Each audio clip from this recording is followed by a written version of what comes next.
you can't really compare Sora to my nasty looking abominable Nintendo me. Yeah, those my Michael Jackson celebrity knockoff. You know, like you can't look at those two characters together and be like, yeah, these are the same game.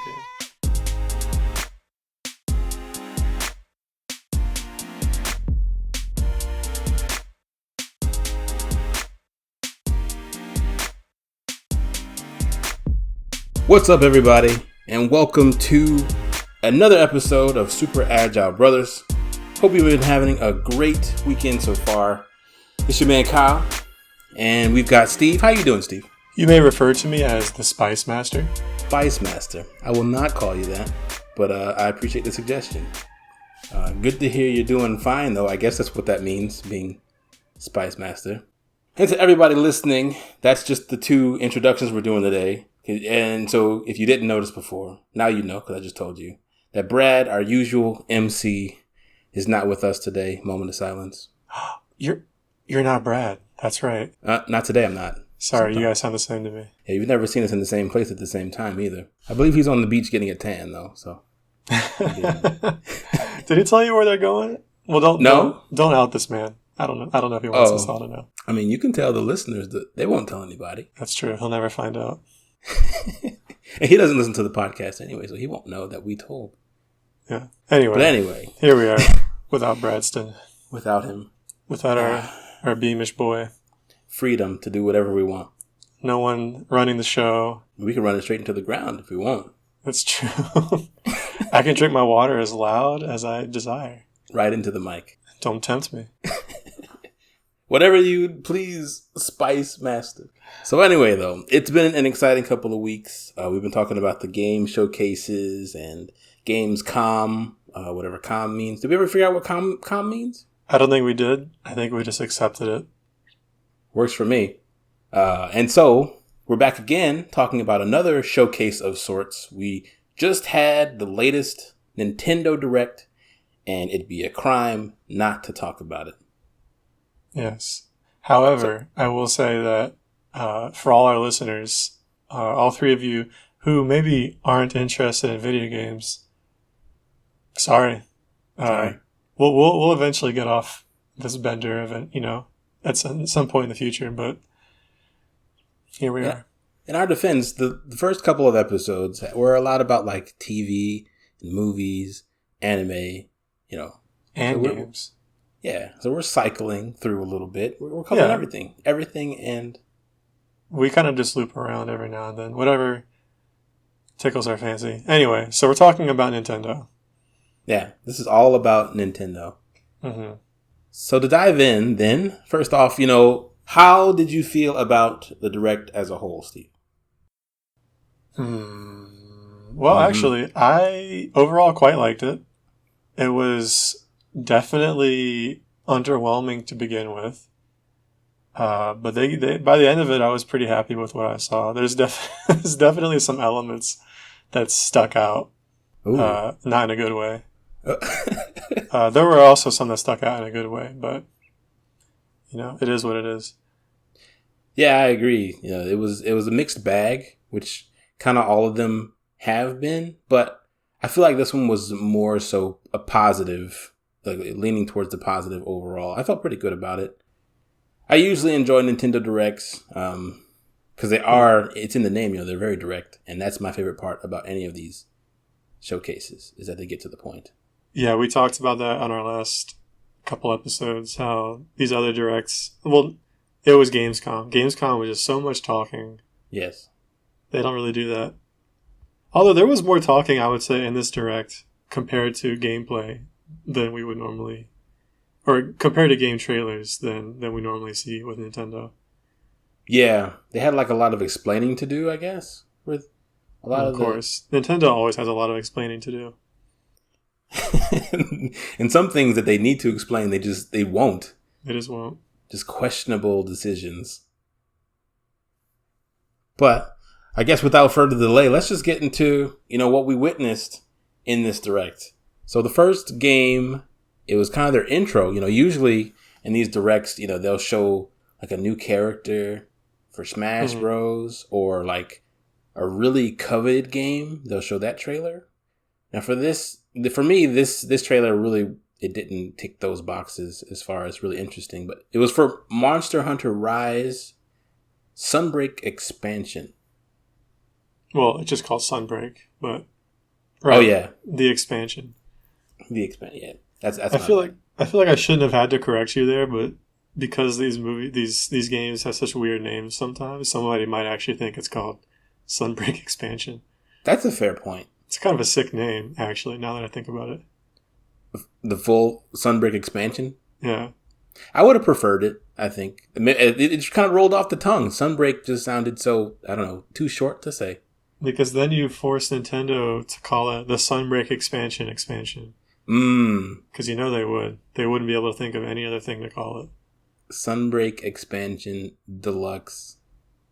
So have you played any of the Monster Hunter Rises? No, I haven't really bought any new games recently. So Monster Hunter came out. I just didn't care. It's one of those games that I would potentially buy if a lot of people wanted to play together. But yeah, I got burned by Monster Hunter World, and I kind of feel like most of my friends who played also don't really play. So, right, yeah, and I also even with other people, I feel like I'm already full on games to play with other people, and I'm just playing single player games these days. So. Oh, wow. So you had to take a step back from multiplayer games. Yeah, I mean, I mentioned it a few weeks ago. I've barely even been playing Smash. Yeah. Which is kind of wild because you played that tons when you were here. Oh, yeah.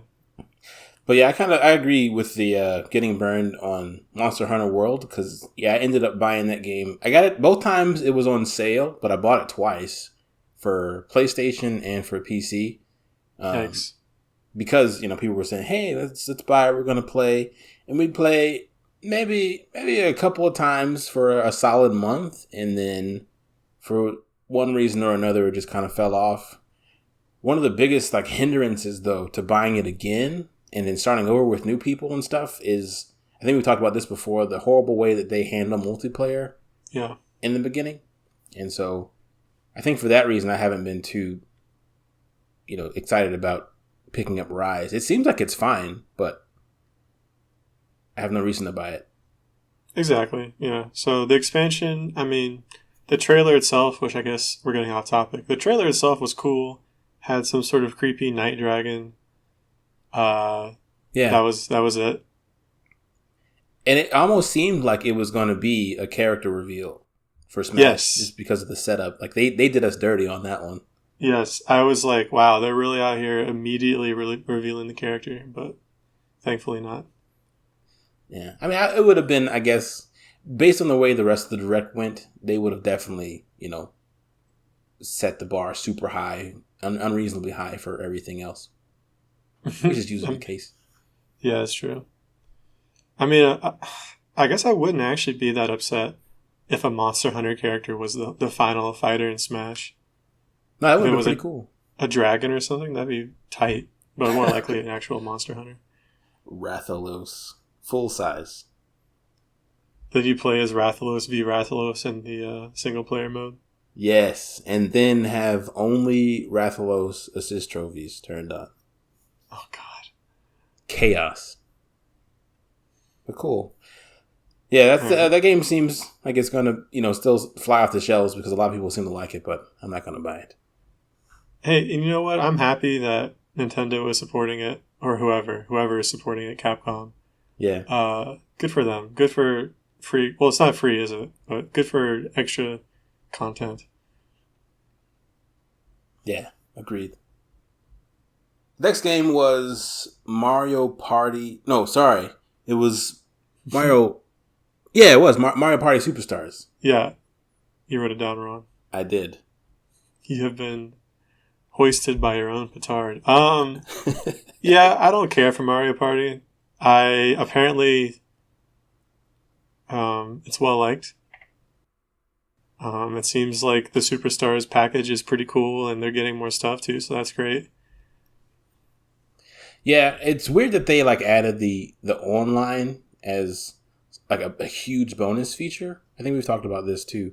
And so that the way that they keep pushing it, like, oh, these old Nintendo 64 boards and, all this kind of, it feels kind of superficial, I guess, as far as hype is concerned.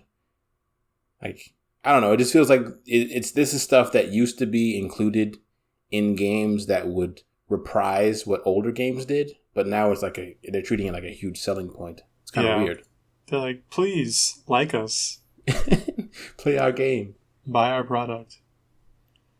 Because I played the Mario Party on Switch a pretty good bit when I first got my Switch. I had some friends who were pretty like devout, I guess you would call it. Like they would religiously play Mario Party, even though it only had 3 maps or something, and you had to unlock all the characters. And it's fun if you have a full group, but it definitely got old because there was like less mini games. The mini games it did have not all of them were that fun. So I welcome the expansion, but I don't know if this one's free either. Do you know if it's free? Yeah, I don't know. I hope so. It's treated like an expansion too, but like they don't say paid DLC, so I don't know.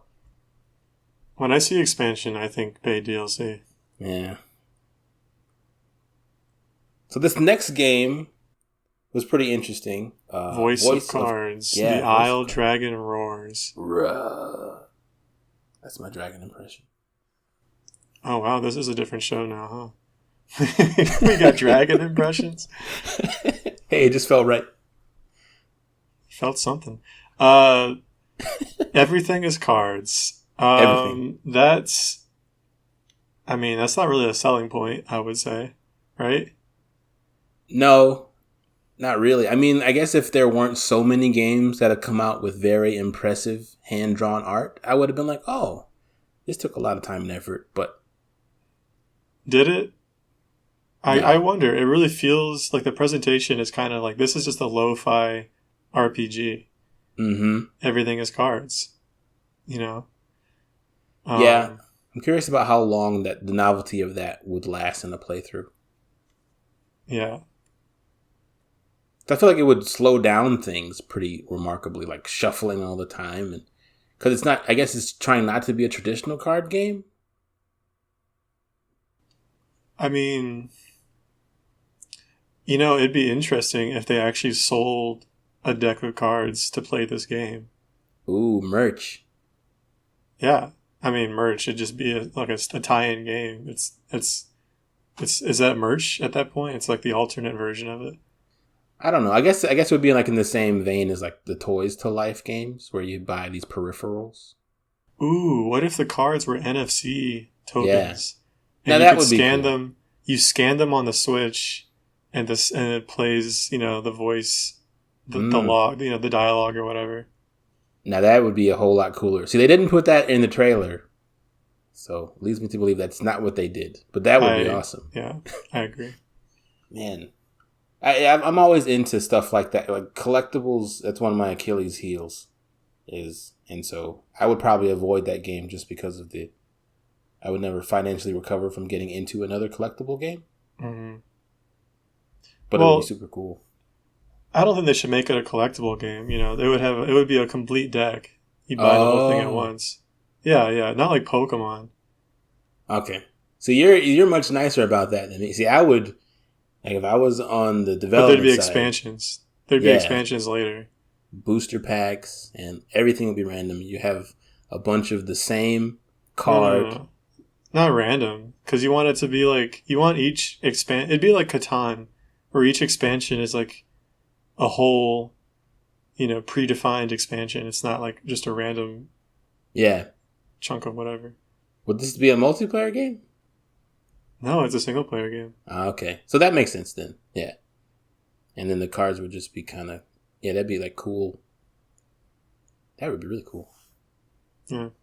But they didn't do any of that. It's all on the It's all software. It's all on the Switch. Yeah. So the next game was called Disco Elysium, the Final Cut. Yes.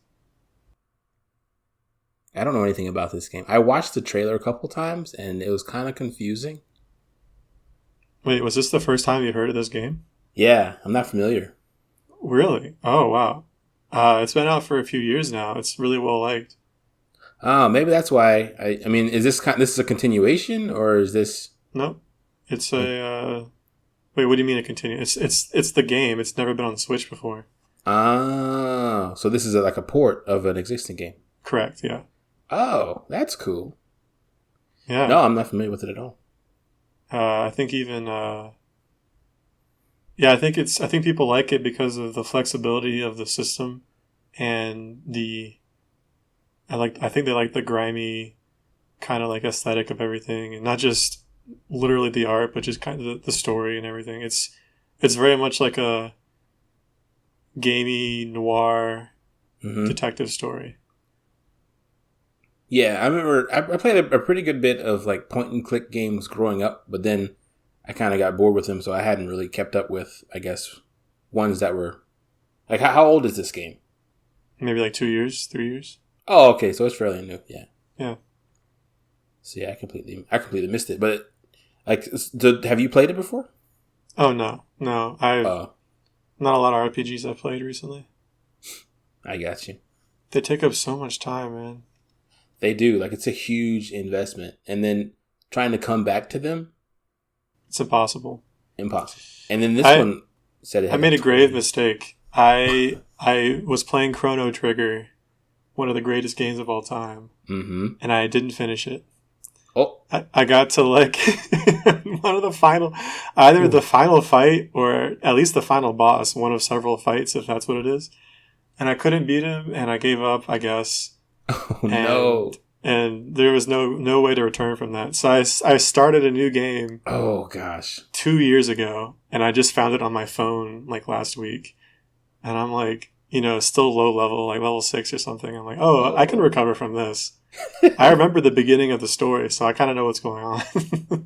But I don't remember how to play. I'm pretty sure at some point they introduced a new way to play. So instead of it just being straight turn-based, it's like turn and time-based. So while I'm trying to figure out like the UI and figure out the mechanics, like what am I supposed to do to these guys, the enemies are attacking me like nonstop. Oh, gosh.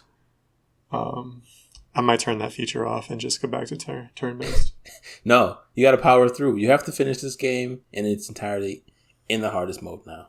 Well, I just feel like I don't like being rushed in a game like this. I just want to sit down and like strategize. So that's the point of a turn-based game is the strategy, not to be rushing through. That's true. But you played through this part before. You know what's going to happen, so you can speedrun it. I'm not going to dignify that. So the next game, I know Brad played, but he's not here. Have you played Hyrule Warriors: Age of Calamity? I have not. Wow, I don't have anything to say about any of the games we've looked at so far. I'm like the worst co-host. Well, I'm just introducing them, and so that's true. You're also the worst co-host because you also haven't played any of these games. No, I haven't. We're terrible hosts. Don't listen to our podcast. Yeah, sorry for wasting your time. Sorry. Yeah. No, I didn't play Hyrule Warriors. The story looks cool. I mean, sorry, the expansion pass, like it looks like it's really cool. It introduces some new playable characters, introduces, I guess, some new story beats. Great. That's awesome. I remember I had a misconception about Hyrule Warriors. Are all of them called Age of Calamity, or the first one's just called Hyrule Warriors, right? There are, so, there's a lot of Hyrule, or not Hyrule, there's a lot of Dynasty Warrior type games, right? Yeah. Yes. So Hyrule Warriors came out, and that was whatever. Age of Calamity only refers to this new game that came out like last year. And this is the expansion to that. It's about Breath of the Wild, yeah. Yeah. Okay, yeah. Now I'm back. Because that's the one I was considering getting because I knew it had something to do with Breath of the Wild. Yes. Yeah. Caleb would probably suggest that you do get it. He seems to like it a lot. Oh, that reminds me. I guess I can say it here though. There wasn't anything that referred to Breath of the Wild 2 in this direct, was there? No, they didn't mention it. That's a shame. Or Metroid Prime 4. I mean, they spent what 2 minutes on Metroid Dread, so yeah. Anyway, they made but yeah, some choices. Hyrule Warriors, the expansion pass seems cool. If you're into that kind of thing, it looks great. I could be convinced to play Hyrule Warriors. It's just so low on my list right now. And it's hard for me to pick up a game that I know is going to be chugging on the Switch. Ooh, yeah. Get ready for those PowerPoint presentations. Mm-hmm. But Dynasty Warriors is always great fun, though. That's what's kind of made me interested in it, too. Well, if you like Dynasty Warriors, this is probably just that, but better. Yeah. And unlike the first Hyrule Warriors game, this is actually canon, apparently. Mm-hmm. And it actually relates to Breath of the Wild. Like, it has a story that matters. So you're doing a good job selling it to me. Great. That's why I'm here. Sponsorship. You hear that, Nintendo? I'm doubling my rates. Ooh. All right. So the next game, one we've all been waiting for. Chocobo GP. Are you sure it was GP? Wasn't it like Chocobo Racing or something? When I watched it again and said GP, maybe the voiceover said racing. I don't know. But the logo said Chocobo GP in silver letters, I think. That junk looks really great. It does, but I don't understand it. What's not to understand? I don't know. Like it just seems. I mean, they have the power ups and all the. I appreciate what's different about it compared to Mario Kart, but I just don't understand why it shares the same platform as Mario Kart. Like it seems like they're inadvertently competing. Maybe it's just me. I mean, sure, but I assume Nintendo feels confident that their non-stop sales for Mario Kart 8 Deluxe will not abate now that there is a fourth contender for it on the Switch. Yeah, but I kind of feel like that just seals the fate of the contenders. Like they're just not going to sell because they're ripoffs. Yeah, I mean they'll sell enough. They just won't keep selling forever like Mario Kart has. Yeah, I would love. I think it's cool. To Mario Kart. It reminds me of Lego Racers, the fact that you can stack your items to get more powerful versions of them. Mm-hmm. I think that's great. I haven't played Lego Racers. Oh man, it's been a long time. Call your boys at Nintendo. Have them pull some strings. Yeah. Or else my rates will triple. Or else. Yeah. Yeah, I always appreciate, when they do have Final Fantasy adjacent games, or like games based in that universe, their consistency as far as like the magical system is, I always appreciate that. Yeah. They figure out a way to do it in a way that, it's always intuitive. And so I likely won't buy this game, but if somebody has it, I'll probably play it. Yeah, I feel the same. I might buy it just to play with some. I don't have a lot of like hardcore gaming Switch fan friends over here, so yeah, I might buy it for the babies I play with. You hear that, babies? All my friends hate me now. All your one friends hate you. Yeah, that's true. Sorry, John. But he'll love Chocobo GP. It's funny. I named the one guy that I played Smash with recently as a baby. Oh, he knows better. He knows that he's not a baby. Although I spanked him like a baby. Oh, so moving on. Yeah. You want to take this one? Go ahead. Yeah, I will. Nintendo pulled a Nintendo, and they were like, "We know you're listening to this direct because you want to hear about the last fighter in Smash." Mm-hmm. Well, guess what? All we're going to tell you is that we'll tell you more later. It's like, dog, that could have been a tweet. That could have been a tweet before the direct. You know what I'm saying? Like, you wasted my time. But see, they knew, but they got eyes on the direct by not saying anything, and then it also kept a couple of the pitchforks down after the Direct because they did mention it in some capacity. No, man. They know that no matter what they had said before, people were still going to watch the Direct. You know? Yeah. At least I would have. Maybe I'm not an average Nintendo fan. No, I think so. I think no matter what they do, I guess it's going to affect. Because I'm pretty sure people tuned out after. And that was like in the middle of the Direct. But I feel like this was kind of the least collateral damage approach. Maybe. I mean, we can go ahead and jump ahead to this. They did the same thing with Animal Crossing, which I have the opposite effect. I'm like, this could have been a tweet afterwards. Like, I just don't care. You know? Yeah, and New Horizons, like, it has its own secret, like, directs and stuff anyway. So a tweet would have made even more sense for that one, because, I don't know, they do weird stuff with that series already. Yeah. Like, they took, like, 2 or 3 minutes just to talk about how they're not going to say anything. Like, cool, thanks. This could have been a 35-minute production. But I think we do have to mention the flex on Nickelodeon All-Stars Brawl that they pulled. Ooh. Yes, you're right. Because it is not by any accident, I assure you, the reveal of the last Smash Brothers character, who will likely be also implemented or downloaded, whatever, that day, same day that Nickelodeon Smash clone comes out. You think so? Yeah, I think the character will come out that day. Just because they're delaying it like this, I couldn't imagine they do the reveal, have the gameplay, like, showcase. And then do a download later. Yeah. Maybe you might be right.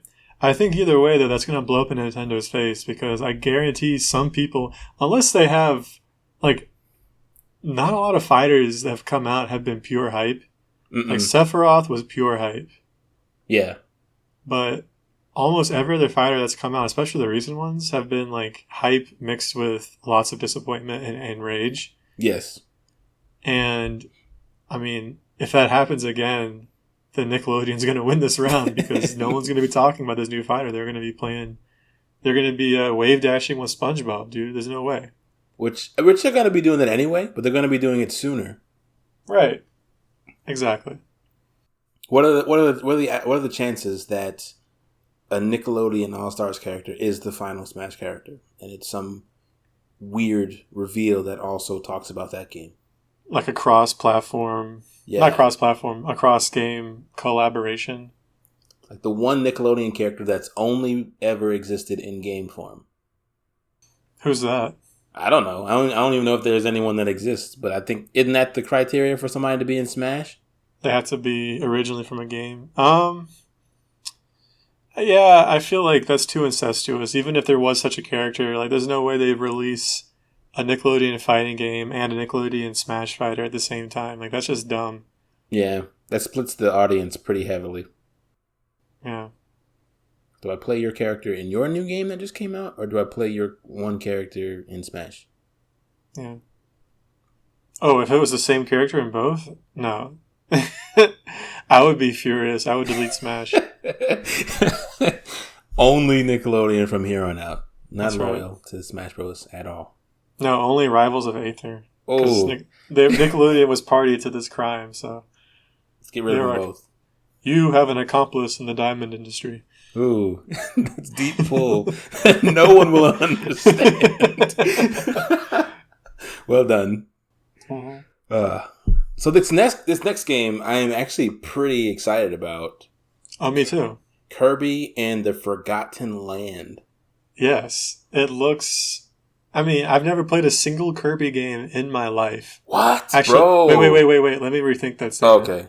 I might have played one of the games on like GameCube for like an hour at a friend's house. Mm-hmm.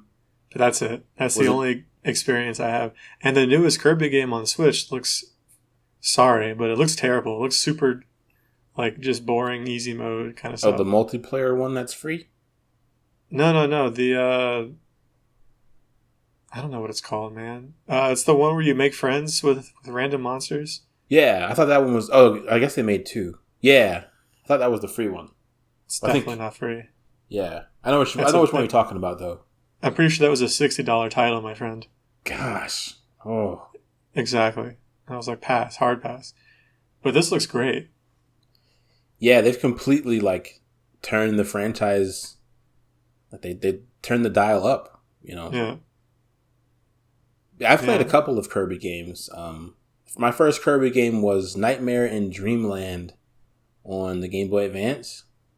That game was incredible, man. Like, it's probably one of the few games I played through more than 3 times. What's the gimmick for Kirby? I always thought of Kirby as just easy mode Mario. So, I guess the level design and like how you have to fight bosses and stuff, like it's actually more like action packed, I guess, than Mario. His kit, you know, you float and then you suck things up and spit them out or take the powers and stuff. That never changes. But it's like the interesting ways they think about using that and the different power-ups you get is kind of what builds the interest. So it's kind of like the Yoshi's Crafted World, where it's the delight of experiencing and exploring the way they made the game. I'd say so, yeah. Okay. Mm-hmm. And so I'd recommend any of the like earlier Kirby games, but one downside is that even though they're all very good, in the same vein as like the Yoshi Crafted World, once you've played one for like a couple hours, depending on they're usually pretty short games, but if it's a longer one or it has these weird collectibles, if you want 100% it or something, like the novelty wears off. But I mean, it's a good time. But once you've played one, you've played them all. Got it. So this one looks refreshing in the way that, you know, it's not it's not like anything that exists. Yeah, it looks super different. At first, I was confused because, you know, the art style, like they were showing like palm trees and stuff, and I was like, "Is this some like Kingdom Hearts or something?" Like it looked kind of generic, I guess, as far as like the cutesy, vibrant colors of the art style and stuff. Well, I thought it was when they were showing the like abandoned city. I thought it was Splatoon 3. Yeah. But then as soon as you see a palm tree and you hear the water, you know it's not going to be Splatoon because they don't like water. They don't do it. They don't do any of that stuff. Get that out of here. Yeah. H2 no. You like that? I like that. That was pretty good. Okay. I wasn't expecting that one. But it gave me some, when they first revealed Super Mario Odyssey, it gave me vibes like that. Sure, yeah. Yeah, I remember that. So I'm really excited to see. We'll see. Depending on how the reviews go, I might buy that. That might jump pretty high up my list. I feel like it should, especially, you know, as they reveal more. I guess that'll determine whether or not it'll be a buy. Exactly. Yeah, I'm certainly not going to pre-order it. You know me. Yeah, pre-ordering games, man. It's for losers. Ooh. I said what I said. Okay. So we're going to skip over the next one, but I guess we can mention it. The update for Mario Golf Super Rush looks fine, I guess. I haven't played Mario Golf Super Rush yet. I'm looking forward to playing it at some friends' houses in a few weeks. Yeah, me too. At your friends' houses. I'm invited. Oh, so you are coming then? Oh, at those friends' houses. No. That's what I thought. Man, they haven't? Gosh.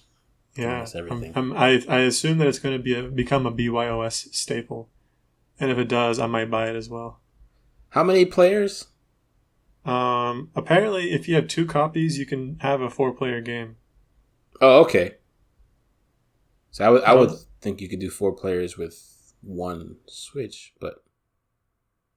Yeah, you need 2 Switches. And I think you can also set up more combined Switches, but I don't know. You'll have to ask Caleb or somebody. Yeah. Oh, that's still pretty cool. It looks like a good time. Yeah, I played Mario Golf on the on the GameCube. Yeah. It is weird because I don't like golf, and I had never played any Mario sport game, or any sport game for that matter. So I don't remember. I don't think I asked for that game. I think someone got it for me, like for Christmas, and I was like, "Whatever, I'm here," and I liked it.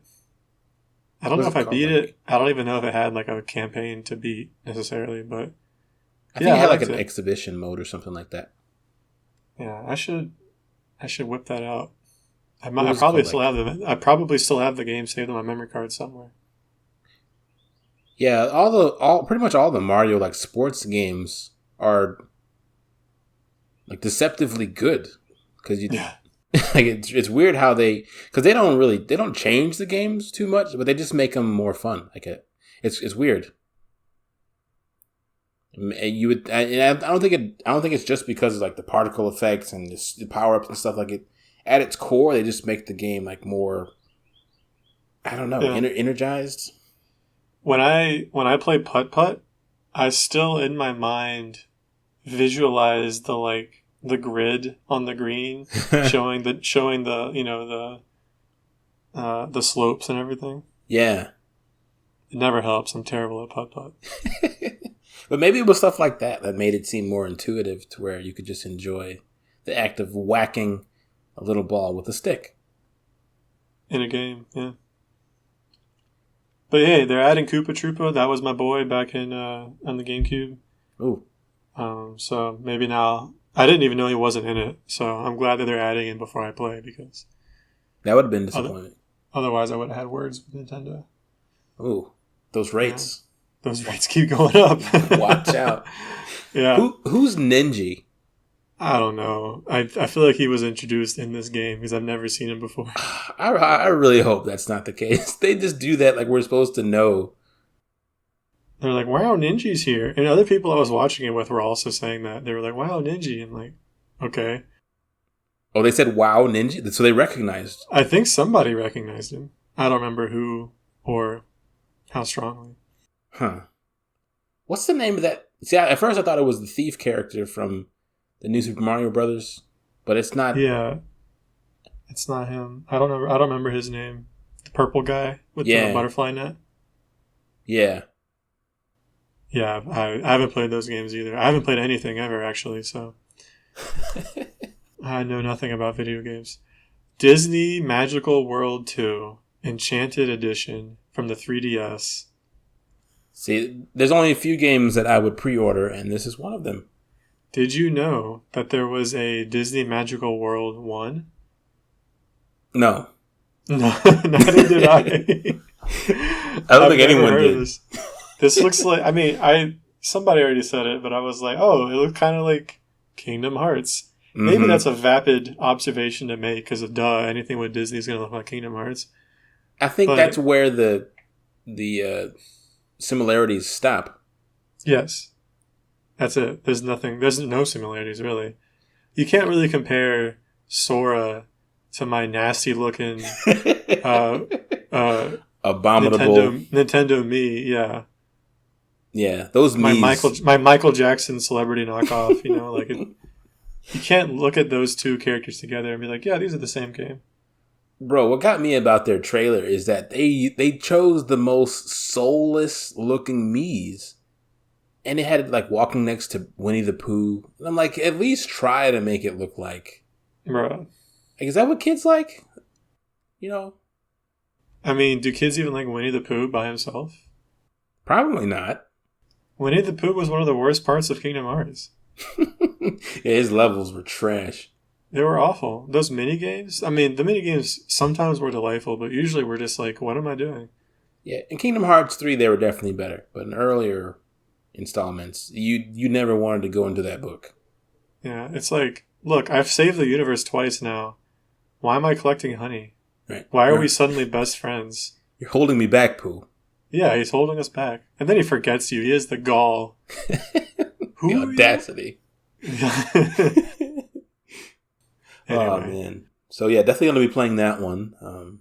Really? Yeah, on my OLED. Oh, are you getting the OLED? No on both accounts. I'm not getting this game. You got me. You got me twice. I did. Impressive. Somebody was talking about how, wow, the Metroid Dread looks incredible on the OLED. Mm-hmm. And for a moment, I was like, man, I really want the OLED. And then my sense came back to me, and I was like, wait, no, I don't. Right. That's stupid. Then you realize, I'll play this on the TV screen. Exactly. I'm never going to play it on handheld mode. No. She's like 3 pixels tall on the screen, even on the OLED. Yeah. Not into it. On the OLED, she's 3.5 pixels tall. She jitters when she jumps as she travels vertically. Upgrades. Yeah. So another port, Star Wars Knights of the Old Republic. Oh, this is so bad. They didn't update it at all. Like, they just... So, what I understand... Tell me if I'm wrong, viewers. Reach into the podcast and instruct me. There is currently a Knights of the Old Republic remake or remaster or whatever coming out on PS5. It was revealed. Yes. And now, unrelated, Nintendo is bringing Knights of the Old Republic as a port to the Switch. So we're going to have two, I assume, 2022 video games, modern video games, that have the same story and mechanics and everything and characters. Yes. But one is going to look like complete garbage, no offense, and the other is going to be a PS5 game. Which, in their defense, though, it does hold up to Nintendo Switch standards as far as the graphics are concerned. I mean... It looks right at home. It doesn't. It looks worse than other Switch games. I don't know, man. Switch games look pretty bad. Like, as a general rule, they do, but I mean, it's old. It's what is that? I don't even know what system that originally came out on. PlayStation 2. Yeah, something around there. Old crappy PCs, but it's an super old game. Yeah, so it's fine that it looks bad because it should. It's super old, but I mean, geez, guys, do something. Can't be bothered, and it's still gonna run really badly. No, it won't. It'll run 60, surely. I don't know. You keep get your hopes up if you want. That junk is running like maybe 200 polygons on the screen at a time. There's no way it can't run 60. I don't believe in the Switch. I'll be the first to say it.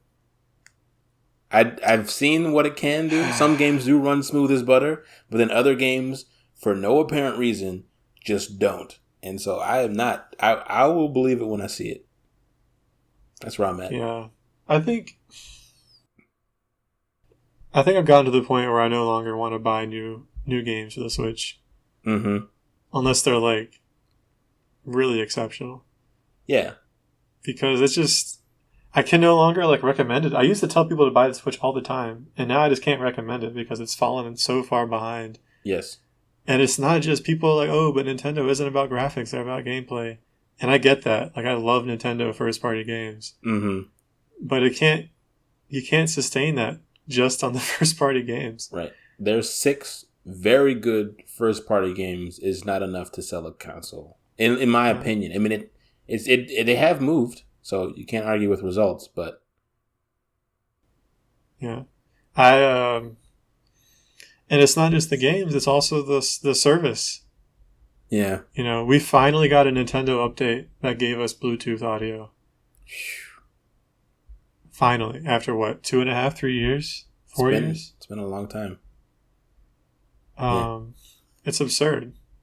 It is. And it doesn't even support microphones. Wait. No, it doesn't support microphones. It doesn't? I thought that was... Oh, no. You thought that was a given. No microphones. Oh. You still have to use the Nintendo app. Oh my gosh. To talk to people. It's still one of the worst ideas. Goodness. Yeah, so I cannot tell anyone to buy a Switch.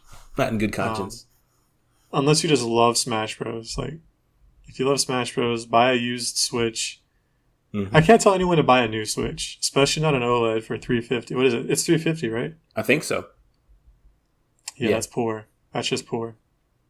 Not a good look. Anyway, let me no longer be angry. Next up. Oh, I love this announcement. So, Dying Light 2 Stay Human, which is a pretty modern game, and they're releasing it as a cloud version. And it's like, okay, cool. They're trying to be on the Switch. They're doing the cloud thing. That seems to have worked decently for some games. Probably is fine. And then Dying Light, at the same time they announced the original game, Dying Light Platinum Edition, but it's not the cloud version. Mm-hmm. It's running natively on the Switch. Yeah, what's with that? I'll tell you what's with that. they got they ported the first game and they compromised and they made it work. And they went to port the second game and they were like, we can't make it happen, Captain. Couldn't do it. Because the Switch is Garbo. Yeah. And they said, well, let's just make it a cloud game. So how do cloud versions of games run on the Switch? Do you have any experience with that? Like how well do they run? Yeah. I don't have any direct experience. I have one friend who I watched boot up Control, the cloud version, and he seemed to love it. Okay. And I'm like, dog, you have a PlayStation 4. Why don't you just...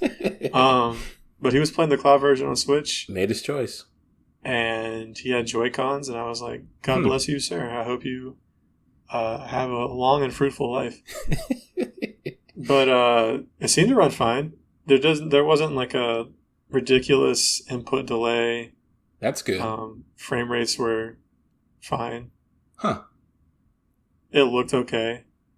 I mean, it's not being rendered by the Switch, so... Right. Yeah, I would hope that at the very least it would look fine. Because I know a lot of cloud gaming, you know, the one thing they have to go off of is that it looks good, but then everything else kind of falls apart. So... Yeah. I think he was also playing over Wi-Fi. Oh, wait, no. He was using my adapter at the time. I think now he plays over Wi-Fi.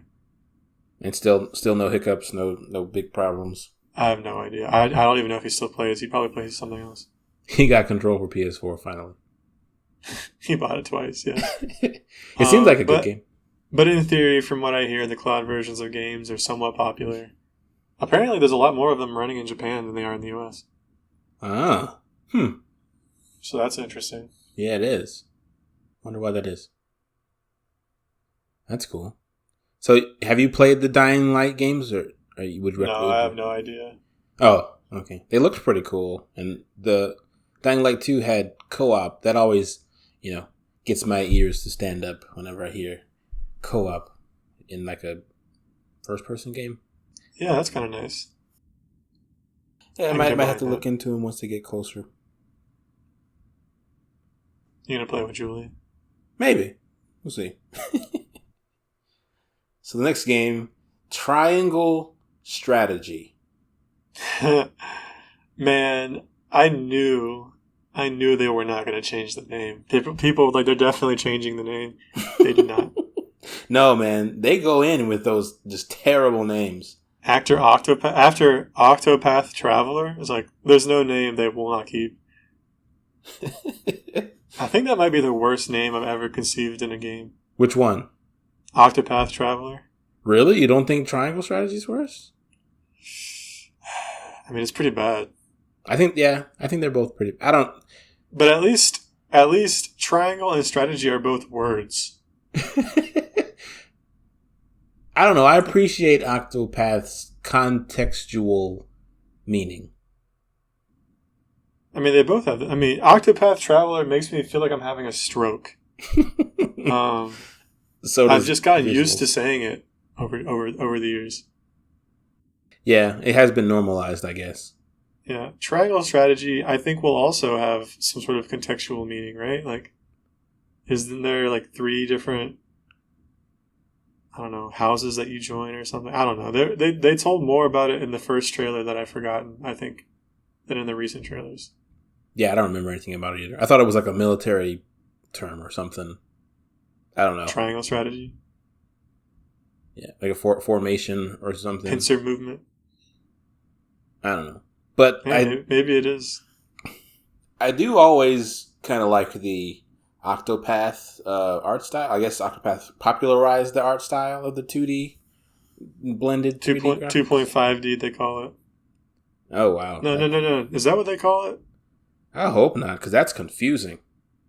It's not confusing, but it's gimmicky. Well, I mean, 2.5D already exists. So. Oh, in that way, yeah, that's confusing. Maybe they call it... I don't know. I thought of it as like a... It's 2D. It's 16-bit diorama. That was the way I thought of it. Oh, diorama. Yeah, that's it. Yeah. I think that's a better description. Yeah, that pretty much nails it because it's the 2D cutouts in a 3D world. And it really uses a lot... The pièce de résistance is the like really, really strong focal length. Mm-hmm. That makes everything feel like small and toy-like. Yeah. Yeah, like you can't. I mean, if you do a game like that and you don't have that focal length, it's not going to look as good. No. Oh, and the lighting. The lighting is also absurdly nice. Yeah. Kind of dreary, but also majestic and beautiful. It struck a really Oh, good no. balance. Well, yeah. I mean, that's true. I meant the lighting effects and like the particle effects and stuff. Oh, yeah, those are good too. Like when you're in battle and you do a move and it like lights up the whole arena, and in the monsters, even though they're 2D, they cast shadows and stuff. Like that's cool. Yeah. And speaking of in the battles, I appreciated about Octopath that they had different models based on the overworld and in combat. And so, especially like boss-ish characters were super like intimidating once you actually got into a fight with them. Yeah. Yeah, all the bosses, even if they were just normal humans, or they were always giant and super menacing. Mm-hmm. And there's a couple monsters that you fight, and I took a few screenshots. Some of the monsters look straight like absurdly good. Yeah, like beautiful, pixel scary art. Japanese yokai looking monsters. It's great. I only played the demo to Octopath, so I likely won't pick this one up. You said you played oh, you're not going to pick it up. I might pick it up. I really liked Octopath Traveler. I haven't quite finished it, but I remember I was really enjoying myself when I quit playing. So I don't really understand why I quit playing. I just did. You knew it couldn't get any better. It's really cool. They have 8 characters, obviously, and each character has a quote-unquote job. Mm-hmm. And at one point, you unlock the ability to assign a secondary job to the character, to any of the characters. And so if you have 4 characters in your party, you can have the alchemist who's doubling as a doctor, and the mage or the priestess who's doubling as a hunter or something. And you can get some really, really cool like synergy going with that kind of thing going. Yeah. It's great. And then you can also unlock new jobs. Like you can fight these mini bosses that are absurdly hard. And I unlocked one called the Rune Master, I think.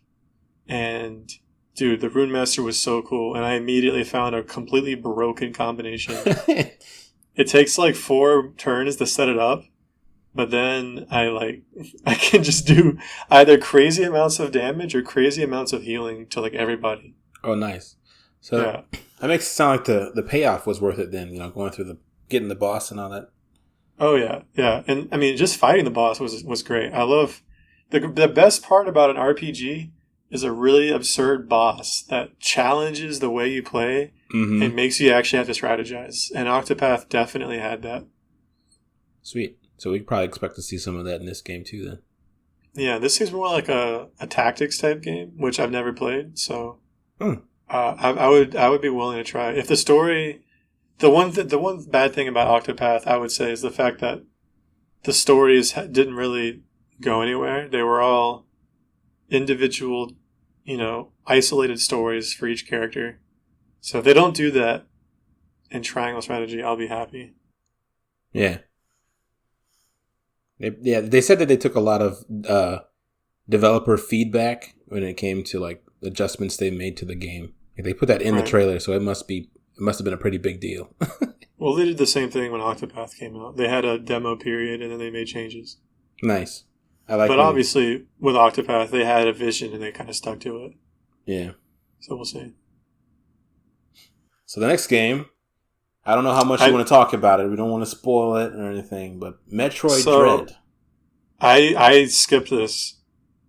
I was watching it live.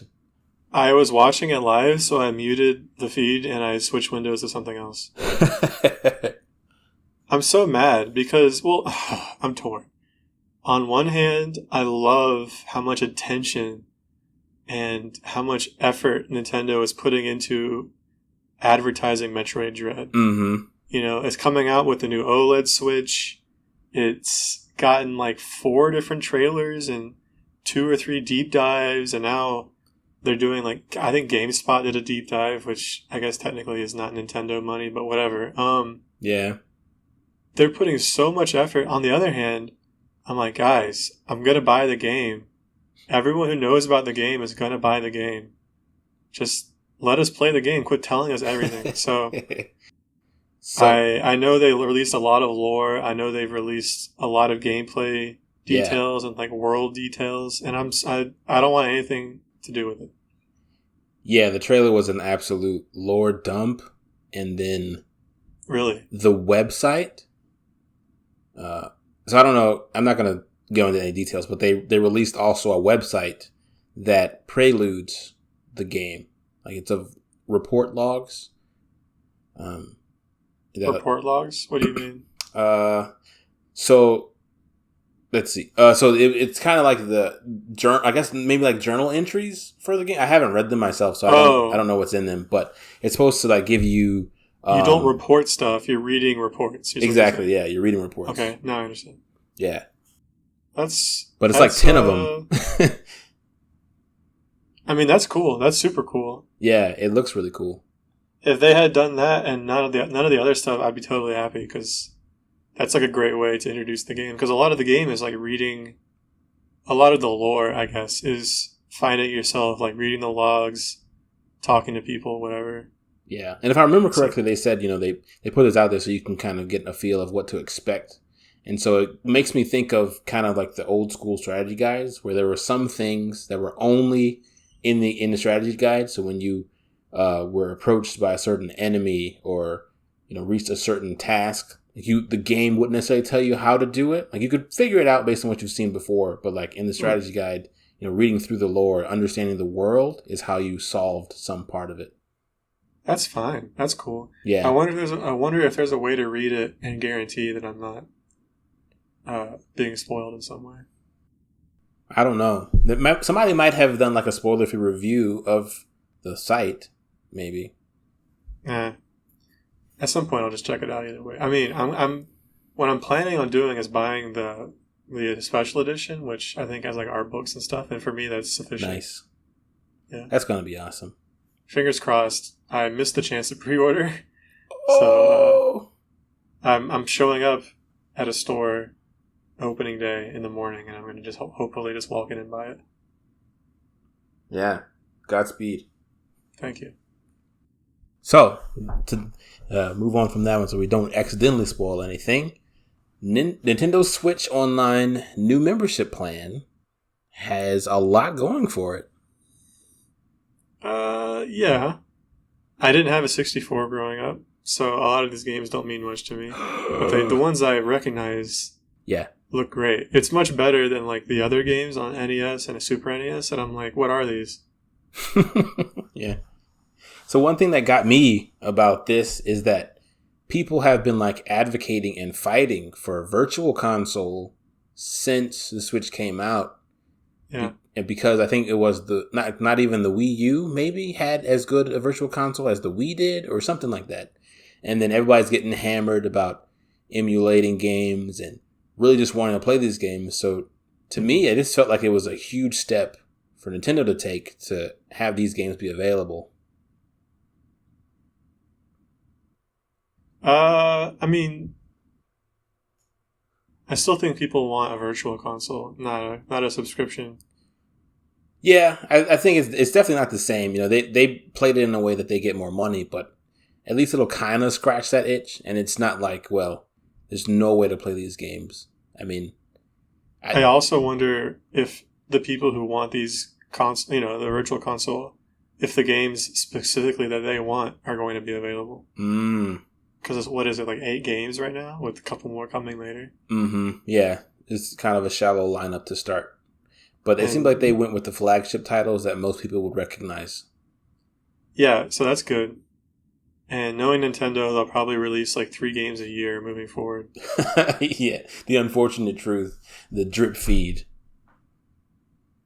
But I was kind of excited to see, because I likely won't play them, but I don't know, having access to something and not actually playing it is sometimes still just cool.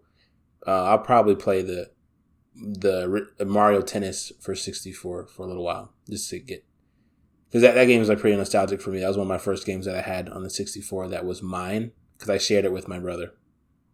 Ooh. That reminds me, I should try playing Donkey Kong Country again.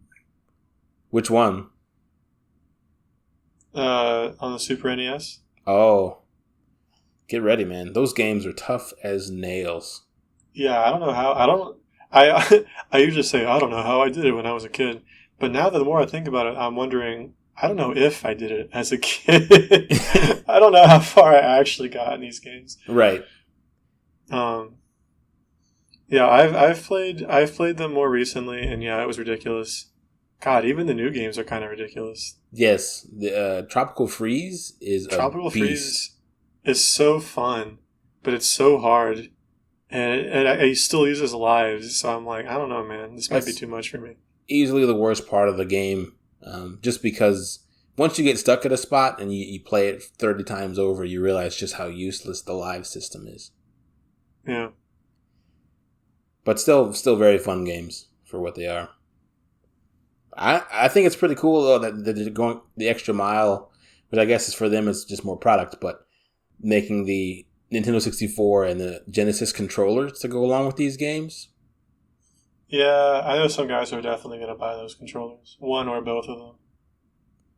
I'm curious about if they changed the Nintendo 64 controller at all to make it even a little bit more comfortable, or if it's a one-to-one. I wonder if like the thumbstick feels just as old and janky as we all remember. It'll cut into your hand. Yeah. Man, good old days where gaming would make you bleed. That's right. When it meant something to be a gamer. Kids these days got it easy. That's true. People are like, oh, you can't build a PC if you didn't bleed on it somewhere. I'm like, can I not? Can I not bleed on my computer? You must.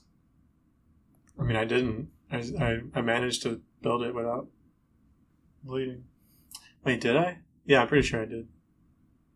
Yeah. If you don't know, then you probably did. It probably cut you on your finger and you didn't notice it. It's been over a year now, so. But, I mean, it's cool. We'll see. The jury is out as far as I'm concerned on this new membership. I want to see how expensive it is. Yeah, that's one thing they didn't mention is just how much of an upcharge it's going to be. Yeah. Because right now, what is it? Like 19 for a couple of people to share an account? Or a subscription? I forget what the group rate is, but it's $20 a year, basically, for one person. Yeah, which is a really great rate. Yeah, super affordable in comparison to other subscriptions. I wish that for me, I feel like what they're currently selling on the NSO, whatever, Nintendo Switch Online, is kind of worth $20 a year, and I would love to just not pay for it, because I don't care. Yeah. And then everything else, the fact that you can play games online, I wish that was free. Mm-hmm. But it's not, so. Mainly because of how bad it is. Yeah. Well, just because I think it should be standard. Yeah. You know, like, come on. Yeah. You're not really using servers or anything for this. True. Yeah. And then when online games were kind of new, it was always free to an extent, I think. Yeah. I mean, whatever. We play for PlayStation Online, so I guess that's fine. Yeah, it's the normal now. So, the next couple are not remakes, but I guess more ports, kind of older games. So there was Shadowrun Trilogy. Right. I don't remember that. Me either. It was we can just pass. Turn-based tactical game. Yeah. I don't feel strongly about it. Castlevania Advanced Collection. Hey man, people wanted Konami to put something out, and they did. Here it is. I hope you're pleased. Yeah. ActRaiser Renaissance. Talk about a bad name. Yeah, it was also kind of a weird concept too. I've never heard of this game either. Yeah. Like, I wonder whose idea it was to bring this back. I don't know. Maybe they're popular somewhere else. I don't know. And I will say the animations looked really nice. Like the movement. Mm-hmm. Even though it was like really pretty basic graphics, it just looked slick. Yeah. It looked like it played pretty well. At least the combat, the world building seemed kind of weird. Yeah, I pretty much zoned out once they said there was world building. I was like, oh, this is dumb.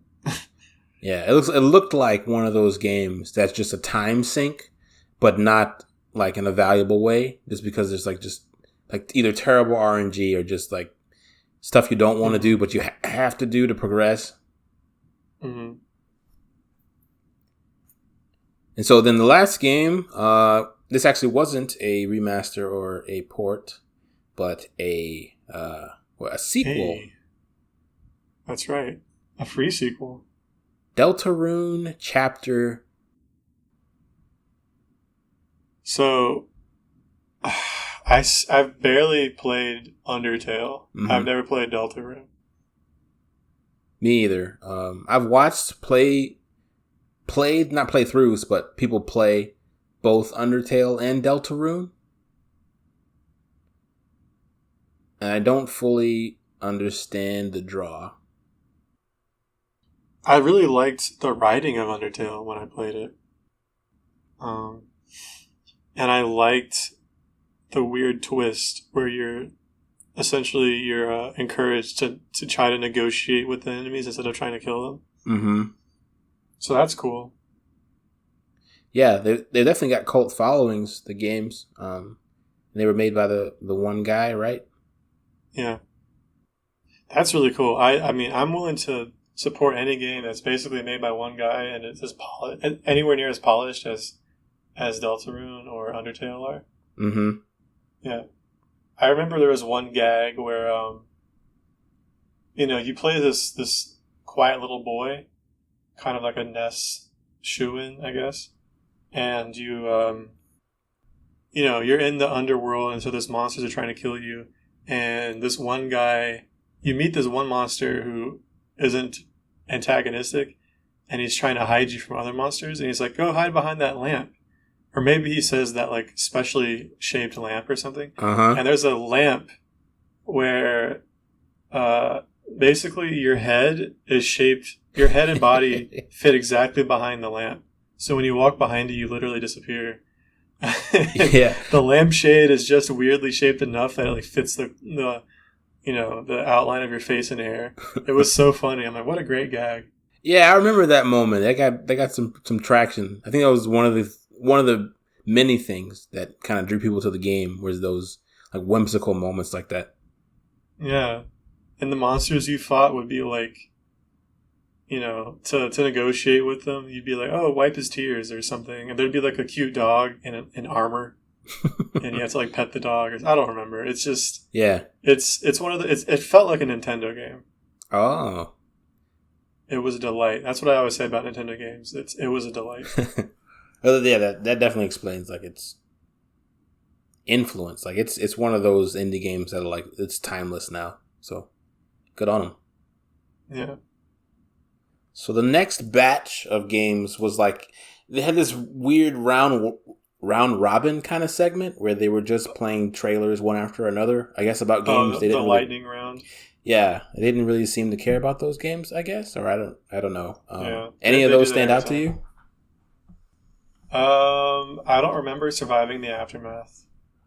I thought it was super funny that Shin Megami Tensei 5 was in there with no warning. Is it just me, or is it the first we've heard of Shin Megami Tensei since it was announced like in 2017?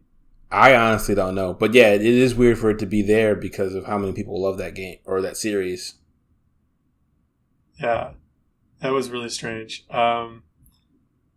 Wreckfest, sure, whatever. Arcade Archives, whatever. Rune Factory, I don't remember. Yeah, I don't remember any of these. Yeah, so I've looked a little bit into Wreckfest. Have you ever played Flat Out? No. Yeah, it was a game that was really popular on like the Xbox 360 a long time ago.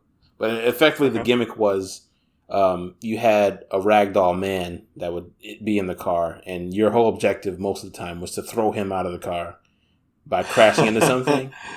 Okay, sure. Yeah, it was great. And so this kind of is, I guess, a spiritual successor to that. The Arcade Archives. Has Pac-Man been ported the same more times than Skyrim? That thing, Pac-Man's on everything, dude. Is it? I don't feel like people play Pac-Man. I don't know who's still playing it, but yeah, I feel like it's everywhere. I don't know. Yeah, I have no words. I don't even know what Xevious is. Yeah, I wasn't going to try to say it. What did you say, Xevious? If you're wrong, then I'm not. I'm just saying what you said. That's right. I'll take full responsibility for how you say the word Xevious. I appreciate it. So. Yeah, that's just a Nintendo thing, having this, like, lightning round of games that no one's going to remember. Like, cool, thanks, guys. Yeah. So then after that weird lightning round, there was a pretty massive update, I guess. The first of its kind. Yeah. The Super Mario movie has a date and a starring cast. Yes. Yes. I had to admit, when I first saw him get on and start talking about the game, I was super pissed. Because I was like, man, no one cares about this dumb movie.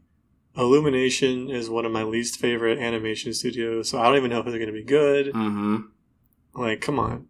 But then when he started naming names, yeah. When he said Chris Pratt, I was nonplussed. I didn't know what to say. Right. When they said Anna Taylor-Joy, I was like, or Anya Taylor-Joy, I was like, she looks familiar. What's she from? Do you know?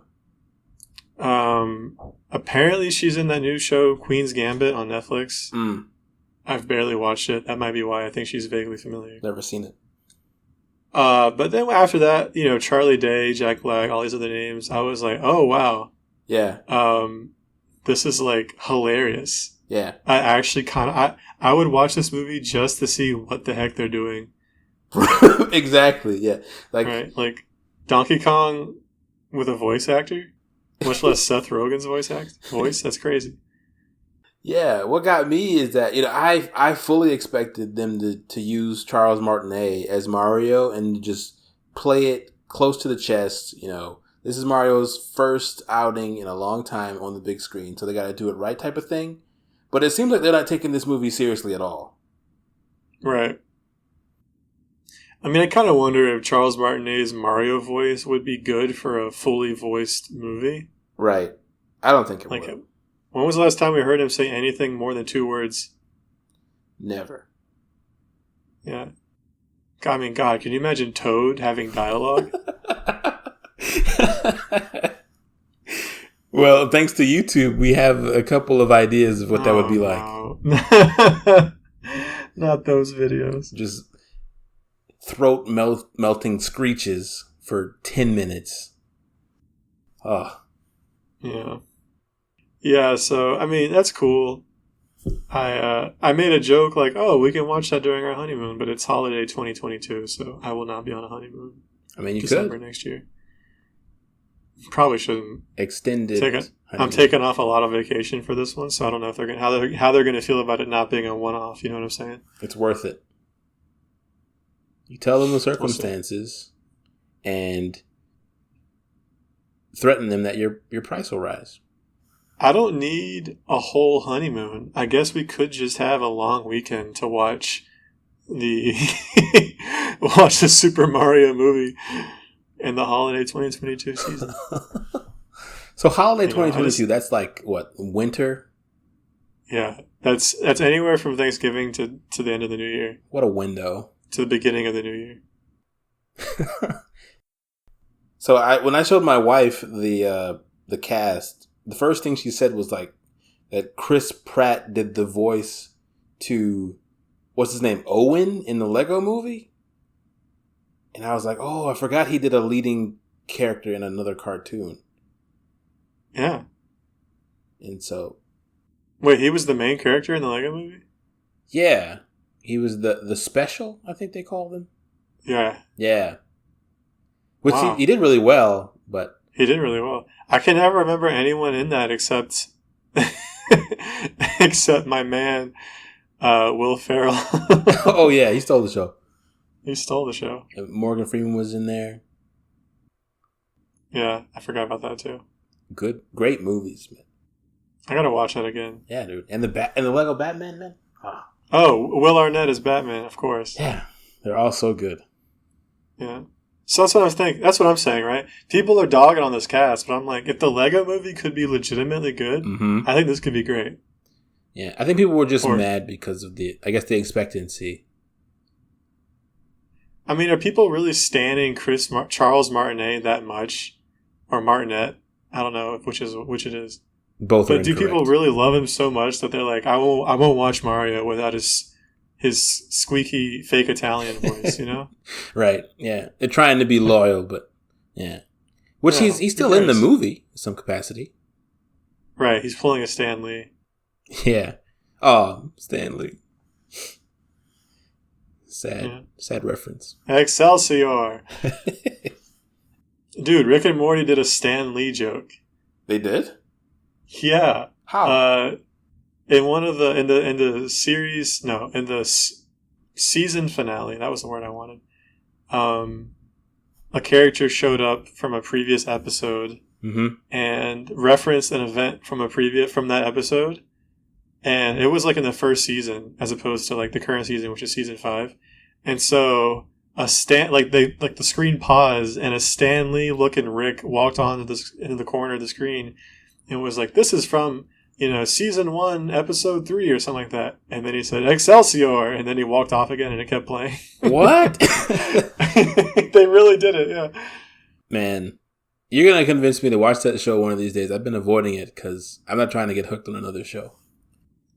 I mean, thankfully, it only has a few seasons, and each season is like 10 or 12 episodes. Maybe one day. So you'll probably watch it in like a week. Less than that if you really want to binge. The only downside, I think, to Rick and Morty is that it occasionally can get pretty raunchy. So depending on your ability to withstand that. My raunch I think the writing makes it worth it. Yeah, exactly. Yeah, we'll see. Maybe one day. So we're reaching the end here of the Nintendo Direct. Thank God.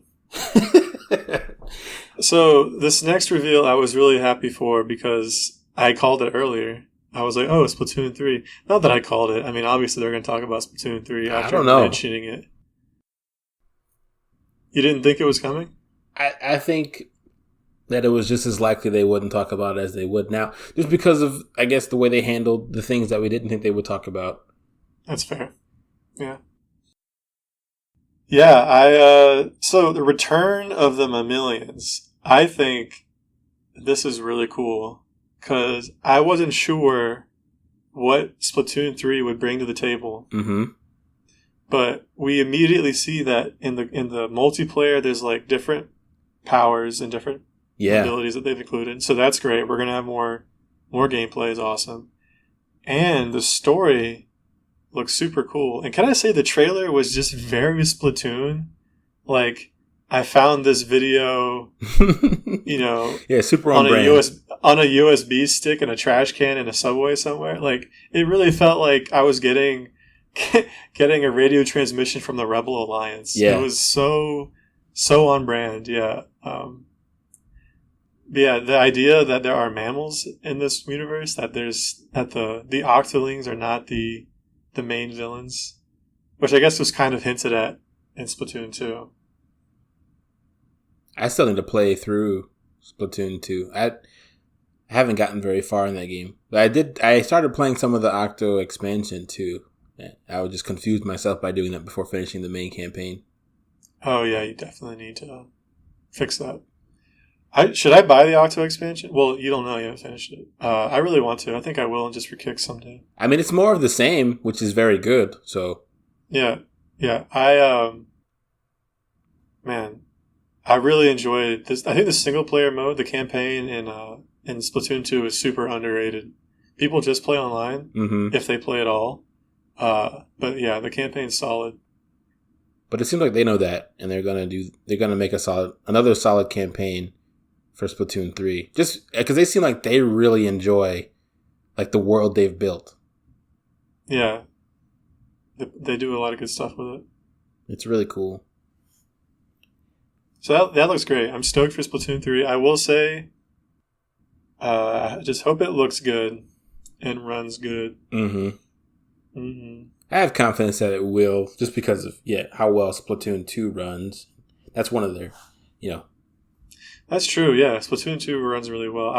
I wonder if they're introducing lots of new elements, if it's going to be able to keep up. Probably. Yeah. And so this last one did not look good.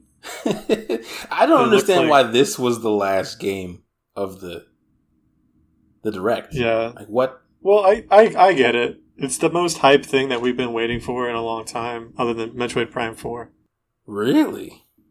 I think so. Bayonetta 3? All the Bayonetta fans are like desperate for Bayonetta 3. Oh, okay. So they were ready for this. This made sense to be the last one for them. I mean, not just the fans, but just the fact that they announced it so long ago with this, nothing of a teaser. And now we finally have gameplay. And it wasn't leaked. Oh, it sure wasn't. Yeah. Out of all the leaks that came out beforehand, that was not in there. I felt like leaks have kind of taken a downturn. The last couple of leaks that I remember, those people got like harshly reprimanded. What, you mean by like the internet at large? Well, just from like they were seeking them out. I mean, I guess the last time I was really involved in leaks was when Smash Bros. Ultimate was on the horizon. And I mean, a lot's happened since Smash Bros. Ultimate came out. Yeah, but I just remember then that they would hunt down the people who posted the links, and it wasn't pretty. Like they were facing either huge fines or potential jail time. Like it wasn't worth it. Yeah, there's still been leaks since then, but I agree. We've seen, I think, fewer of them. Fewer big ones. Yeah. Or maybe I've just gotten better at avoiding them. Because in my mind, I'm like, look, I don't want the leaks to take away from my enjoyment of waiting. That's probably true. Because I'd imagine there are leaks for like Dread and stuff, especially from people that have been playing the game. So like if you were following leak channels, you'd likely be seeing them. So you're gonna get Bayonetta 3? I don't know. A few years ago, I was considering getting the first two games, and then I was like, it's not really a huge priority for me. We'll see. So I'm probably not going to buy the third game unless I change my mind and play the first two games. Maybe they'll sell a bundle. My baby friend, John, was playing Bayonetta 3 when he came over. He showed me some gameplay, and I'm like, dang, this actually does look kind of fun. Because, at first glance, it just looks like button mashing with a lewd woman. But it seems like it was more involved and more interesting. Yeah, super combo heavy, the gameplay. Like it's... Yeah, and it looks difficult, too. He was getting handled by some people, so... I'm like, I can get behind getting handled. I don't know if you want to say that about a Bayonetta game, but... But yeah. She's like, okay, darling. Yeah, she even did her like trademark dance in the trailer. Oh yeah, she did a whole dance. She was posting up on those monsters. Oh, speaking of the monsters, yeah, I was gonna completely glaze over the biggest thing about kaijus are in this game. Yeah, I when the trailer started, I was like, this is not Bayonetta because I don't see any angels. Yeah. But that was. But then as soon as I saw the lone character standing in a mask and a puppy mascot suit, I was like, oh okay, so it's her. But then it wasn't her. She was there, but it wasn't. I don't know who was in the mascot. Yeah, I don't know either. I forgot where the dog was from. I remember seeing the dog. I don't think it was from anything. I think it's just a generic like mascot, like puppy. Wait. Oh, I think there was a similar mascot in Astral Chain. There's some game where you're on a police force and there's a dog mascot that he's kind of creepy, but it follows you around. Yeah, I think that's Astral Chain, but I don't think it's the same dog. Yeah. Weird. They both have dog mascots. Oh. I think that's just a Japanese thing. I've seen that in anime occasionally. Oh, I'm out of touch then. Yeah.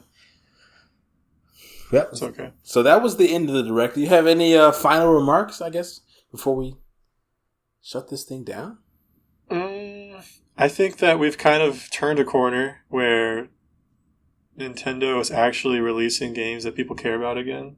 It's been a long year, I feel like.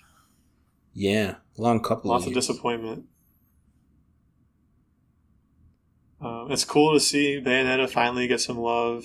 Splatoon 3 was already announced, but that got some more love.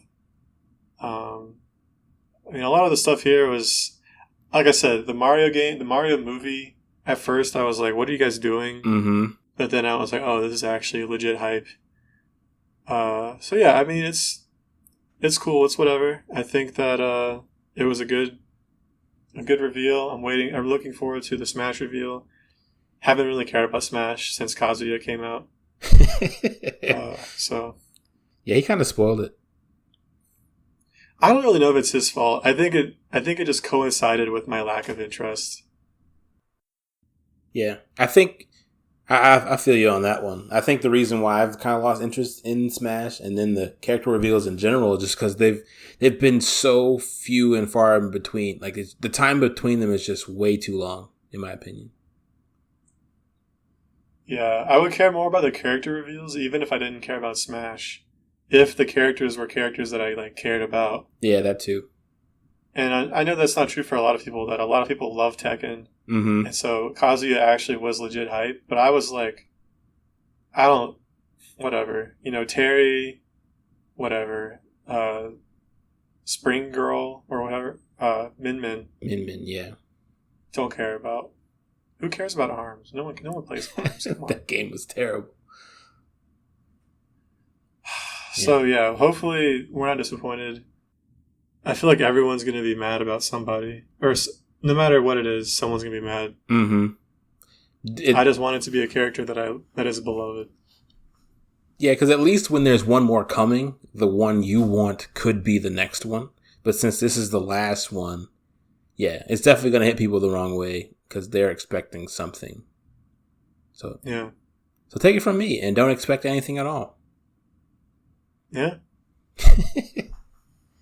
But yeah, I don't think it's gonna be. I don't think it's gonna live up to the hype just because there's just no way at this point. It doesn't matter. It's on October 5th. On October 8th, I'm gonna be playing Dread, so I won't care who the new fighter is. At least for the weekend. On October 6th. Oh wait, BYOS is that weekend, so I will probably. You'll be playing Nickelodeon. That'd be funny. Well, cool. Yeah, so I'm looking most forward to, I think, Kirby and the Forgotten Land. That one has, just because that type of game, that's my bread and butter, man. Like I throw down on those single player games, single player 3D games, man. Love them. Yeah, that looks really good. That was actually a hype reveal. I'll say that. I think my reticence about this whole thing comes from the fact that, like I said, I haven't been playing a ton of Switch games, and I'm kind of mad at Nintendo about the Switch. And so I've been playing a lot of PC games. And so in my mind, I'm like, let me finish the games I'm playing, and then play the backlog that I'm like hyped about. Yeah. And then maybe I'll play some of these dinky Bayonetta games, whatever. I'm probably going to get flamed for that comment. But. It's only right. You deserve it. I would deserve it. I agree. I would deserve it. So shall I play us out? Let's do it, man. All right. Well, thank you all for joining us. Thanks for listening to the ramblings of myself and Kyle. Looking forward to the next time that we get together and talk, and hopefully Bradson will be with us. Maybe we'll talk about something that isn't a video game. Maybe. I mean, I think probably. I think we're pretty video gamed out. There's no more like reveals or trailers coming up, are there? I don't think so, and no more showcases. Yeah. So that's all for today. Thanks for joining. Have a great week, and we'll catch you next time.